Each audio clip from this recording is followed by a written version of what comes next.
जय हिंद। नमस्कार प्रिय विद्यार्थियों, कैसे हो आप सभी। आशा करता हूँ आप सभी स्वस्थ होंगे, मस्त होंगे और अपनी पढ़ाई को बेहतर ढंग से कर रहे होंगे। आप सबसे हम ये बता दिया चाहते कि एगो ऐसा समय आ गई कि अब हमनी के लेंस के बारे में पढ़ा जी, थोड़ा भोजपुरी और थोड़ा हिंदी में हम लोग समझते चलेंगे, है ना। धुआंधार मज़ेदार क्लास। तो बिना देर करते हुए सेशन को लाइक कर दीजिएगा और अपने दोस्तों के पास शेयर जरूर कीजिएगा। चलिए बिना देर करते हुए हम अपनी क्लास को स्टार्ट करते हैं। जिस प्रकार से हमने दर्पण के बारे में पढ़ा था उसी प्रकार से हम लेंस के बारे में पढ़ेंगे। ज़्यादा डिफिकल्ट नहीं, थोड़ा अंतर आएगा आपका दर्पण और लेंस में। तो बिना देर करते हुए आइए देखते हैं कि आपका लेंस क्या होता है। तो लेंस आपका एक ऐसी पारदर्शी माध्यम है, लेंस आपका एक ऐसी पारदर्शी माध्यम है जैसे कि कांच, ठीक है क्या, जैसे कि कांच जो दो गोलीय पृष्ठ या एक गोलीय तथा एक समपृष्ठ से घिरा होता है, लेंस कहलाता है। लेंस की अगर बात की जाए मेरे साथी तो दर्पण में क्या होता था, प्रतिबिंब बनता था। प्रकाश की किरण एक माध्यम से दूसरी माध्यम की ओर नहीं जा पाती थी, लेकिन अगर लेंस की बात की जाए तो जो आपका किरण होगा, प्रकाश किरण होगा, एक माध्यम से दूसरी ओर चला जाएगा। आप लोगों ने चश्मे में देखा होगा, आपके घर पे बड़े बुजुर्ग जो भी हों, आपने चश्मे में देखा होगा कि लेंस लगता है, ठीक है। तो वो दूरी के हिसाब से लगता है कि कितनी दूरी, जैसे कि इसके आगे हम पढ़ेंगे कि किस में अवतल लेंस लगेगा, किस में उत्तल लेंस लगेगा। अगर इसी बात पे अगर उल्टा घुमा दिया जाए दर्पण, तो मेरे साथी लेंस में दर्पण कभी नहीं लग सकता। दर्पण मतलब शीशा, और लेंस जो आर पार दिखे, यानी कि देखने की क्षमता आपकी बढ़ती है। आपकी जो आँख होती है, रोशनी कम हो जाती है, तो आप क्या करते हो, चश्मे बनवाते हो, उसमें लेंस लगी होती है, ठीक है। अब बात आती है मेरे साथी कि लेंस कितने प्रकार की होती है।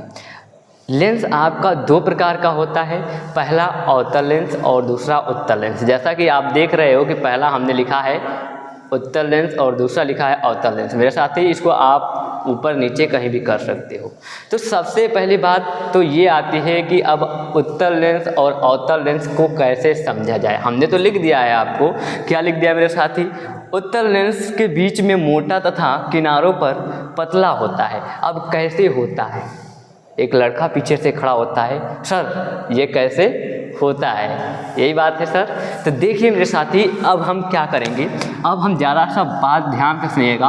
अगर हम मान चलिए कोई समतल पृष्ठ ले लेते हैं, ये मान चलिए यहाँ प्रकार हमने रखा और यहाँ से हमने एक गोला बनाया। क्या बनाया मेरे साथी, गोला बनाया। फिर यहाँ पे हमने भी एक प्रकार की नोक रखी और यहाँ से हमने शुरू किया गोला बनाना और यहाँ तक आया। अब आप एक चीज़ देख रहे होगे मेरे साथी, अगर हम इसी यहाँ गोले हमने जो बनाया है, अगर यहाँ से इसको हम हटा दें, क्या कर दें मेरे साथी, हटा दें, तो आप देख रहे हो उत्तल लेंस का निर्माण हो रहा है। आप पूछोगे कैसे सर हो रहा है, तो ज़रा ध्यान से देखिए कि हमने डिफिनेशन में क्या लिखा है। हमने यही लिखा है मेरे साथी कि उत्तल लेंस आपका जो होगा वो क्या होगा, बीच में मोटा, बीच में आपको मोटा भाग दिखाई दे रहा है।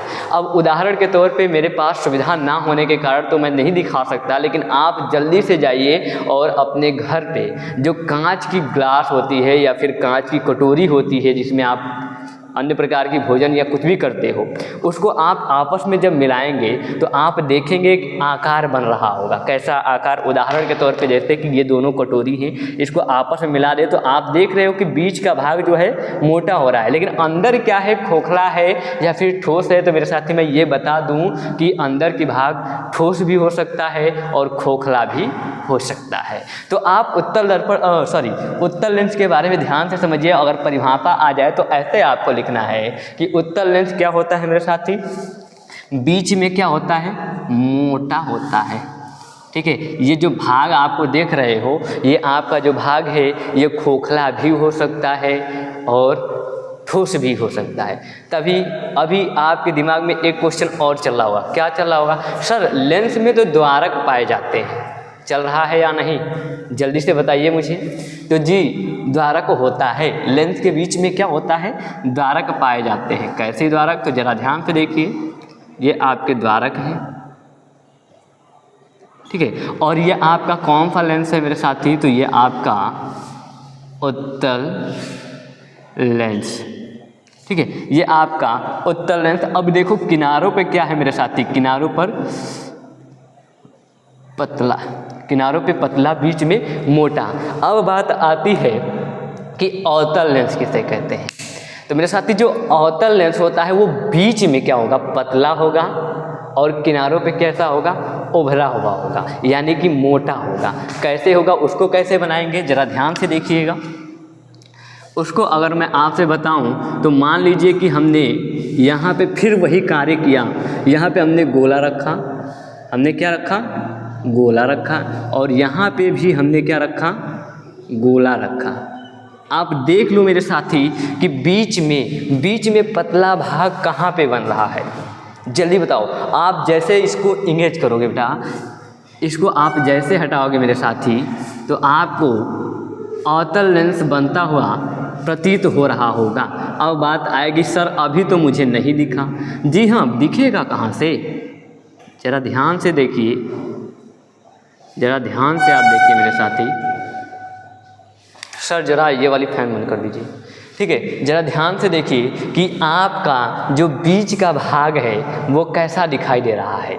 बीच का भाग जो है वो पतला दिखाई दे रहा है, ये भाग आपको जो दिखाई दे रहा है ये पतला है, और बाहर ऊपर की भाग जो है वो मोटा है, और इसमें आपने लगा दिया द्वारक, और यहाँ लेंस का केंद्र है, ठीक है। क्या मेरे सभी साथी को इतनी बात समझ में आई कि लेंस किसे कहते हैं और लेंस कितने प्रकार के होते हैं। तो हमने आपको यही बताया कि लेंस एक प्रकार की ऐसी माध्यम है, पारदर्शी माध्यम है। क्या है, पारदर्शी माध्यम है जो गोलीय पृष्ठों द्वारा, क्या है, जो कांच की है, गोलीय पृष्ठ है, या एक गोलीय तथा एक समपृष्ठ यानी समान पृष्ठ से घिरा होता है, लेंस कहलाता है। अब हमने उसके बाद बताया कि लेंस आपके दो प्रकार के होते हैं, एक होता है उत्तल लेंस और दूसरा होता है अवतल लेंस। का इतना बात हमारा सभी दोस्त के समझ में आए। चलिए आगे बढ़ल जा। आगे हम यह बतानी है कि आपके जो लेंस होला उस चित्र के माध्यम से कैसे, चित्र के माध्यम से फ़ायदा ये होला हमारे साथी कि आप लोग चित्र के माध्यम से अवतल लेंस और उत्तल लेंस का परिभाषा आराम से बता सकते हैं। अवतल लेंस, ठीक है, आपको हमने द्वारक भी दिखा दिया। अब आइए हमारा नेक्स्ट टॉपिक क्या है, हम लेंस से संबंधित कुछ परिभाषाएं हैं उसको जानते हैं। चलिए मेरे साथी देखते हैं अब लेंस से संबंधित कुछ परिभाषाएं हैं जिनको जानना बहुत ज़रूरी है। ज़रूरी इसलिए है ताकि जब हम न्यूमेरिकल्स लगाएंगे तब हमें इनकी आवश्यकता पड़ेगी, तब हम जान पाएंगे कि ये क्या है, कैसे है, कहाँ है, तभी तो आप जान पाएंगे।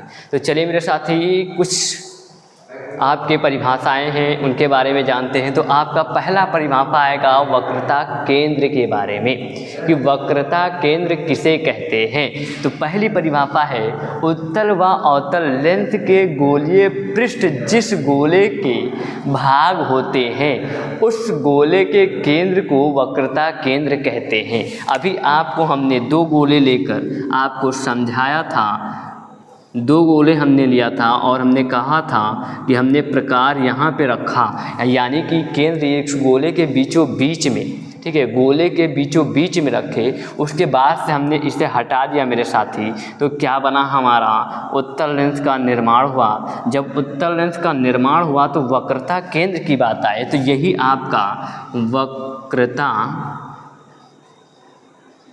केंद्र, यही आपका वक्रता केंद्र हो जा रहा है, जैसा कि हमने परिभाषा में लिखा है। क्या ये बात आपको क्लियर हुई मेरे साथी? अगली टॉपिक पे चलते हैं। अगला टॉपिक है वक्रता त्रिज्या। वक्रता त्रिज्या को आप सभी को पता है कि वक्रता त्रिज्या को हम r से प्रदर्शित करते हैं। सर आप तो इसे बता चुके हैं। जी हाँ, हम बिल्कुल बता चुके हैं, लेकिन उस समय हम लोग दर्पण पढ़ रहे थे मेरे साथी, दर्पण पढ़ रहे थे, और वर्तमान समय में हम क्या पढ़ रहे हैं, लेंथ पढ़ रहे हैं। तो एक बार फिर से आपका रिवाइज हो जाएगा, ठीक है। क्या इतनी बात समझ में आई? देखिए कि लेंस जिस गोले का भाग होता है, क्या, लेंस जिस गोले का भाग होता है उस गोले की त्रिज्या को वक्रता त्रिज्या कहते हैं। वक्रता त्रिज्या को r से लिखते हैं, यानी कि जो गोला है और यहाँ से इसकी दूरी जो है वही आपका त्रिज्या है और उसी को हम r से लिखते हैं। क्या यह बात आपको समझ में आई मेरे साथी? अगर समझ में आई तो तुरंत एक थम्स अप कमेंट में कीजिएगा तुरंत। चलिए आगे बढ़ते हैं कि मुख्य अक्ष क्या है। मुख्य अक्ष क्या है? तो आपने ही तो बताया था सर कि जो दर्पण होते हैं या फिर दर्पण जैसे हमने बताया था, दर्पण से जो सीधी रेखा जो आती है वही मुख्य अक्ष है। सेम वही प्रोसेस आपको इसमें भी दिखाई दे रहा होगा। ये जो सीधी रेखा आपको चलती हुई नज़र आ रही है मेरे साथी, यही आपका क्या है? मुख्य अक्ष है। क्या है? मुख्य अक्ष है। ठीक है, यही आपका क्या है? मुख्य अक्ष है। देखिए कैसे लिखेंगे, लेंस के दोनों गोलीय पृष्ठों के वक्रता केंद्र से, वक्रता केंद्र यहाँ पे देखिए, वक्रता केंद्र से गुजरने वाली एक काल्पनिक रेखा यानी काल्पनिक सीधी रेखा होगी, जिसको हम क्या कहते हैं? मुख्य अक्ष कहते हैं। यही आपकी केंद्र से गुजरने वाली एक काल्पनिक रेखा व सीधा रेखा है, इसी को हम क्या कहते हैं? मुख्य अक्ष कहते हैं। ठीक है, अब बात आती है द्वारक की।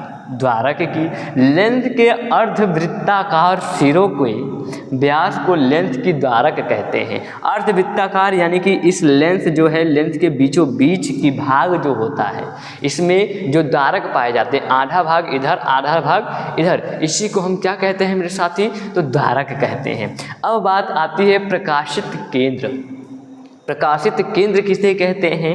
तो लेंस के मुख्य अक्ष पर, क्या? लेंस के मुख्य अक्ष पर देखिए, यहाँ पे लेंस है ये आपका मुख्य अक्ष है, वह बिंदु जिससे होकर जाने वाली प्रकाश की किरण अपवर्तन के पश्चात बिना विचलित हुए सीधे निकल जाती है, लेंस का प्रकाश केंद्र कहलाती है। लेंस के प्रकाश केंद्र की अगर बात करते हैं मेरे दोस्त, तो ये है आपका, यहाँ जो आपकी बिंदु दिख रही है, ये है आपका प्रकाश केंद्र, जिसे आप O से भी प्रदर्शित करते हैं और C से भी प्रदर्शित कर सकते हैं। क्या इतनी बात मेरे सभी दोस्तों को समझ में आई?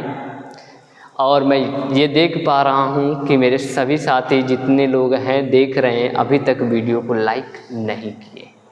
भाई इतनी मेहनत केवल आपके लिए, एक छोटा सा लाइक कर दीजिए। ठीक है, अब बिना देर करते हुए हम ये जानते हैं कि फोकस क्या होती है। ठीक है सर, चलिए मेरे साथी, अब आपका अगला टॉपिक है मुख्य फोकस। फोकस इसमें लेंसों में आपके दो प्रकार से पाए जाएंगे, एक F1 यानी कि प्रथम फोकस और दूसरा होता है द्वितीय फोकस।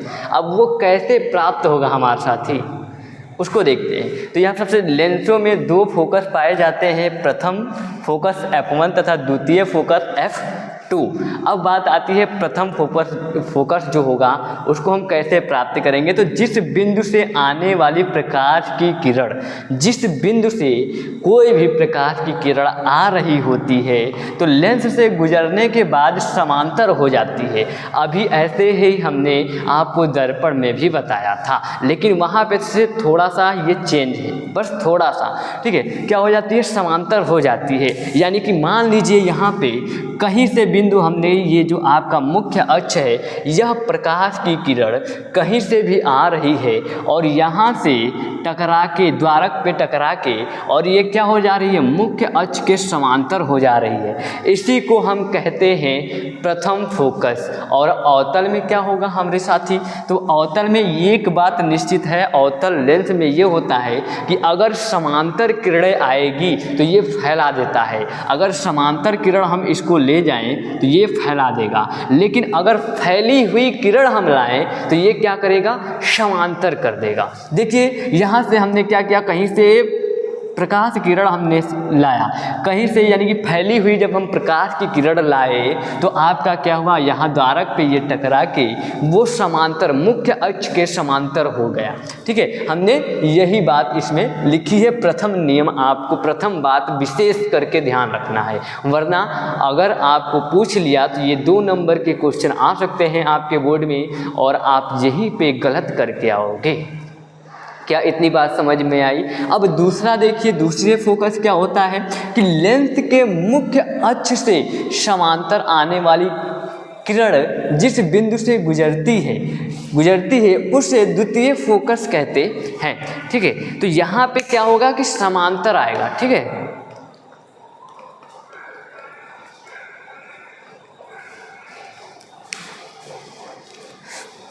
अगर हमने यहाँ अनंत से, यानी कि हम किसी भी बिंदु से लेके आए, यहाँ से फैली हुई है, लेकिन अगर हम क्या करें मेरे साथी, अगर समांतर, मुख्य अक्ष के समांतर किरण ले जाएं तो ये टकरा के क्या होगा, यहाँ पे परावर्तन और परिवर्तित की बात नहीं हो रही है। ठीक है, यहाँ पे आपका परावर्तन और परिवर्तित की बात नहीं हो रही है। क्या इतनी बात समझ में आई? यहाँ पे हमने समांतर ले आया मेरे साथी, तो ये क्या करेगा, एक माध्यम से, यानी कि इस पार से उस पार देख सकते हैं, ये पारदर्शी आपका लेंस होता है। तो ये क्या होगा, यहाँ से आएगा और यहाँ पे टकरा के नीचे की तरफ चला आएगा, जहाँ आपका मुख्य अक्ष से प्रकाश की किरण जहाँ पे टकराएगी वहीं पे आपका फोकस बनेगा और उस फोकस को हम द्वितीय फोकस कहते हैं।